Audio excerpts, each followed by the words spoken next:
നമുക്ക് വേദയുടെ വിക്രത്തിൻ്റെ നാളത്തെ നല്ലൊരു കഥ കേട്ടാലോ?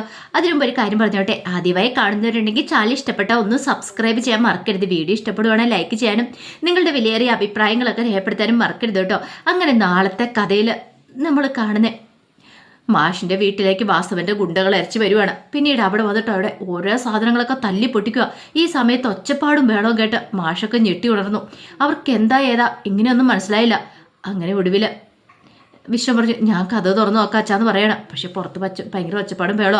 ആ സമയത്ത് വിനായകൻ പറഞ്ഞു, ഇത് വിശ്വട്ട എന്തോ അപകടമാണ്, ഏതോ ഗുണ്ടകളാന്ന് തോന്നുന്നു വന്ന്, എന്തിനാ ഏതാന്നൊക്കെ അറിയത്തില്ല. പിന്നീട് അവന്മാർ അവിടെ നിന്ന് ആക്രോശിക്കുകയാണ്, ഇറക്കി വിടറ അവനെ, നീ എവിടെയാടാ വിക്രം എന്നൊക്കെ ചോദിക്കുന്നുണ്ട്. ആ സമയത്ത് മാഷ് പറഞ്ഞു, അവനെ ആണല്ലോ അന്വേഷിക്കുന്നത്, വിക്രത്തിനെ ആണല്ലോ എന്ന് പറഞ്ഞു. കമൽ പറഞ്ഞു, എന്തൊക്കെയാ മാഷെന്ന് ചോദിക്കണം. അറിയത്തില്ല കമലെ, എന്താ കാര്യം എന്താണെന്ന് അറിയില്ല എന്ന് പറയണം. അവന്മാരവിടെ കിടന്ന് കഥമൊക്കെ തല്ലിപ്പൊളിക്കാനായിട്ട് തുടങ്ങുന്നുണ്ട്. വല്ലാത്തൊരവസ്ഥയായിരുന്നു. ആ സമയത്ത് മാഷ് കമലയോട് പറഞ്ഞു, എന്തോ ഒരു പ്രശ്നം ഉണ്ടെന്ന് തോന്നല്ലോ, അതുകൊണ്ടാണല്ലോ അവന്മാരി കിടന്ന് ഒച്ചപ്പാടും ബഹളം ഉണ്ടാക്കണമെന്ന് പറയണം. പിന്നീട് പിന്നെ വിശ്വം പറഞ്ഞു, അച്ഛാ ഇത് നിസ്സാര കാര്യമെന്ന് തോന്നില്ല, അതുകൊണ്ടൊരു കാര്യം ചെയ്യാം, തൽക്കാലത്തേക്ക് നമുക്ക് കഥ തുറക്കണ്ടെന്ന് പറയണം. കഥ തുറന്നിട്ടുണ്ടെങ്കിൽ ചിലപ്പോൾ അവന്മാരെ എന്തൊക്കെയാണ് കാണിച്ചു കൂട്ടുന്നത് പറയാൻ പറ്റില്ല, അതുകൊണ്ട് വേണ്ടാന്ന് പറയണം. ഒടുവിൽ എന്ത് ചെയ്തു, കഥ തുറന്നില്ല.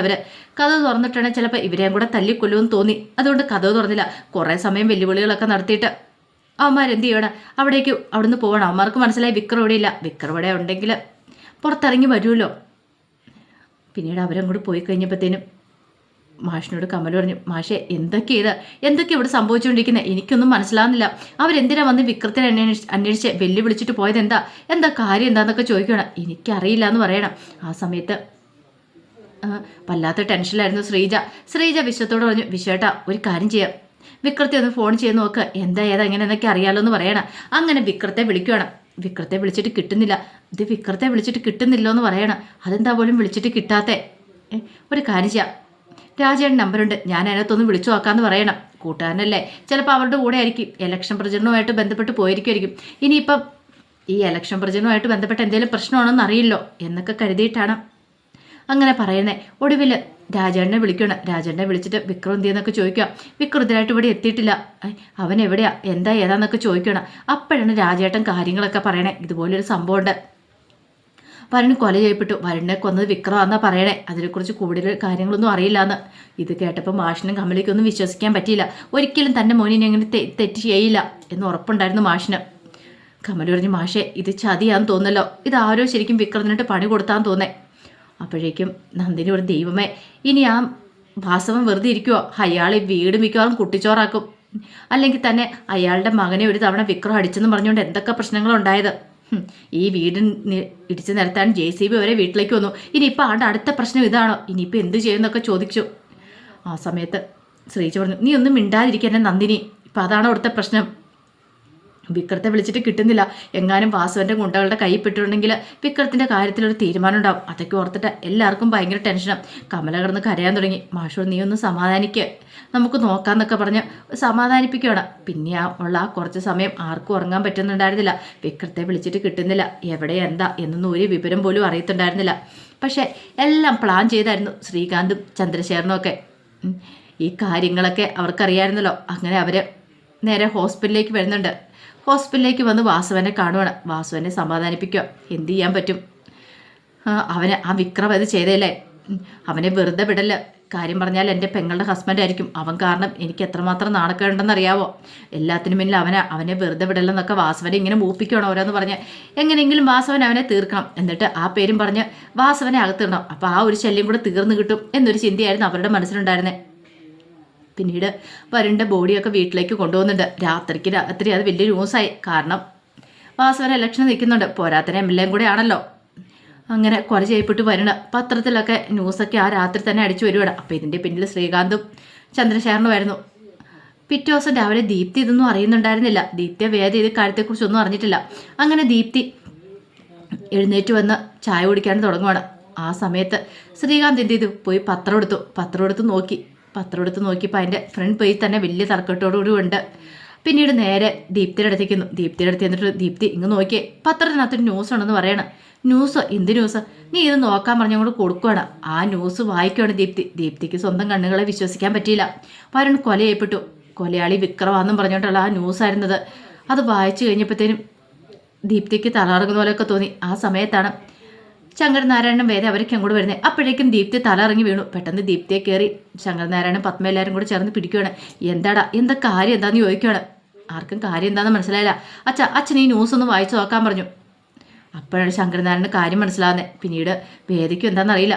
വേദ ഇങ്ങനെ നോക്കിക്കഴിഞ്ഞപ്പോഴത്തേനും വരുൺ കൊലയായിപ്പെട്ടെന്ന് വേദയ്ക്കും വിശ്വസിക്കാൻ കഴിഞ്ഞില്ല. കാരണം ഇതെങ്ങനെ സംഭവിച്ചു? അതിന് കാരണക്കാരൻ വിക്രമാണ്. വിക്രം എങ്ങനെ ഒരിക്കലും ചെയ്യില്ല. കാരണം വിക്രം വരുണും തമ്മിൽ ഒരു പ്രശ്നങ്ങളും ഇല്ല. അവർ തമ്മിലുള്ള പ്രശ്നങ്ങളെല്ലാം നേരത്തെ തന്നെ പറഞ്ഞ് തീർത്താ. അപ്പം ഇതിനു മുമ്പ് വിക്രം വരുണിനെ കുറെ തല്ലി അടിക്കുകയൊക്കെ ചെയ്തിട്ടുണ്ടല്ലോ. അപ്പം വരുൺ കൊല ചെയ്തപ്പെട്ടെന്ന് അറിഞ്ഞു കഴിഞ്ഞപ്പോൾ വിക്രമാണ് പിന്നീടെന്ന് അറിഞ്ഞപ്പോൾ അന്നത്തെ ആ വൈരാഗ്യം മനസ്സിൽ കിടന്നിട്ട് വിക്രം ചെയ്തതെന്നാണ് പത്രക്കാരങ്ങനെ അടിച്ച് എഴുതി പിടിപ്പിച്ച് വെച്ചിരിക്കുകയാണ്. ഇത് കണ്ടു കഴിഞ്ഞപ്പോഴത്തേനും വേദയ്ക്ക് സഹിച്ചില്ല. ആ സമയത്ത് ദീപ്തിയുടെ മുഖത്ത് വെള്ളമൊക്കെ തളിച്ചിങ്ങനെ പത്മ എഴുന്നേപ്പിക്കണം. ദീപ്തി വല്ലാത്തൊരു ഭ്രാന്തമായ അവസ്ഥയിലായിരുന്നു. ദീപ്തിക്ക് എന്ത് ചെയ്യണമെന്ന് പോലും അറിയത്തുണ്ടായിരുന്നില്ല. ദീപ്തി ഇങ്ങനെ വല്ലാത്തൊരു അവസ്ഥയിലേക്ക് പോകുന്ന വേദ കണ്ടു. വേദയ്ക്ക് സഹിക്കാൻ പറ്റിയില്ല. കാരണം തൻ്റെ അനുജത്തിയാണ്. ഈ സമയത്ത് വേദ പറഞ്ഞു, ദീപ്തി നീ ഒന്ന് സമാധാനപ്പെടാം, ഒന്ന് അന്വേഷിക്കട്ടെ. വിക്രമേണ്ണ ഒരിക്കലും ഇങ്ങനെ ചെയ്യില്ല. വരുണിന് ആരോ ചതിച്ചില്ലാതാക്കിയതാന്നൊക്കെ പറയണം. പക്ഷെ ദീപ്തി പറഞ്ഞു വേണ്ടിയിരുന്നില്ല. വിക്രമേണ്ണൻ എന്നോടൊപ്പം കൂടിച്ചേർന്നിട്ട് ഇതിനു വേണ്ടിയിട്ടായിരുന്നു, എനിക്ക് അറിയത്തുണ്ടായിരുന്നില്ല. ഞങ്ങളെ രണ്ടുപേരെ ഒന്നിപ്പിക്കാന്ന് പറഞ്ഞ് ഇതിനു വേണ്ടിയിട്ടായിരുന്നില്ലേ? വേദയ്ക്കും ഇതിനകത്ത് പങ്കുണ്ടോ? സത്യം പറയാനൊക്കെ പറഞ്ഞ് വേദയെ കുറ്റപ്പെടുത്തുവാണ്. വേദ ആകെപ്പാടെ തകർന്നു പോയി. എന്ത് ചെയ്യാൻ പറ്റും? ഇങ്ങനെയൊന്നും വേദം പ്രതീക്ഷിച്ച കാര്യമായിരുന്നല്ലോ. ശ്രീകാന്തിന് സന്തോഷമായി. ഉദ്ദേശിച്ച പോലെയൊക്കെ കാര്യങ്ങൾ പോകുന്നുണ്ട്. പിന്നീട് ചന്ദ്രശേഖരൻ ശ്രീകാന്തിനെ വിളിക്കണം. വിളിച്ചിട്ട് ചോദിച്ചു, നമുക്ക് അങ്ങോട്ടേക്ക് പോകണ്ടേന്ന് ചോദിച്ചു. പിന്നെ പോവണ്ടേന്നോ? പോകണം, നമുക്ക് പോയി കാണണം എന്ന് പറയണം. വാസവൻ്റെ വീട്ടിലേക്ക് ചെല്ലണം. അവിടെ ചെന്ന് നമ്മൾ പൂർവാധിക ശക്തിയോടെ അവിടെ നമ്മൾ നിൽക്കണം. എല്ലാ പിന്തുണയും കൊടുക്കണം.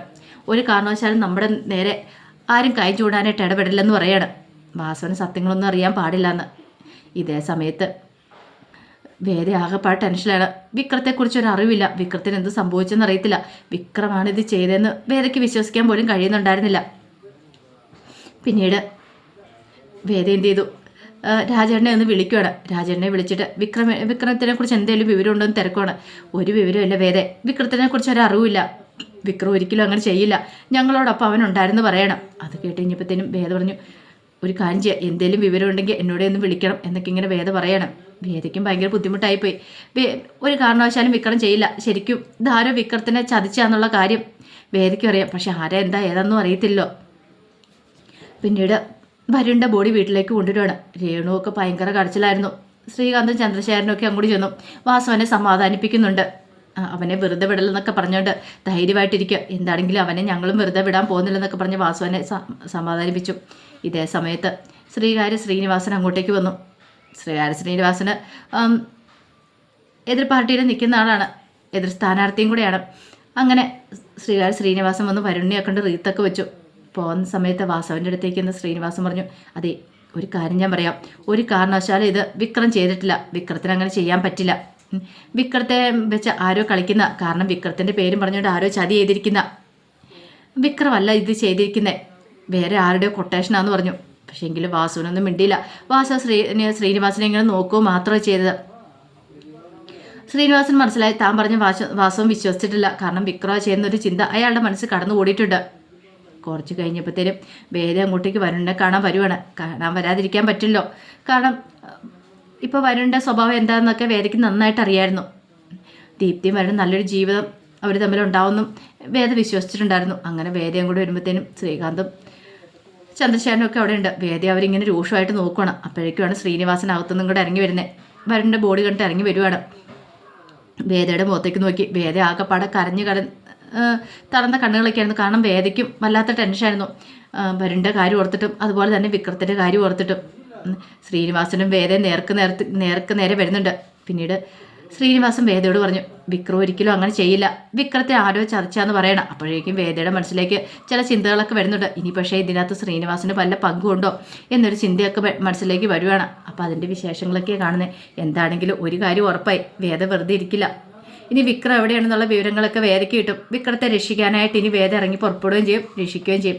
അപ്പോൾ അതിൻ്റെ വിശേഷങ്ങൾക്കായി നമുക്ക് എല്ലാവർക്കും കാത്തിരിക്കാം കേട്ടോ. ഒരിക്കൽ കൂടി എല്ലാവർക്കും ശുഭരാത്രി നേർന്നുകൊണ്ട് നിർത്തുന്നു. നന്ദി.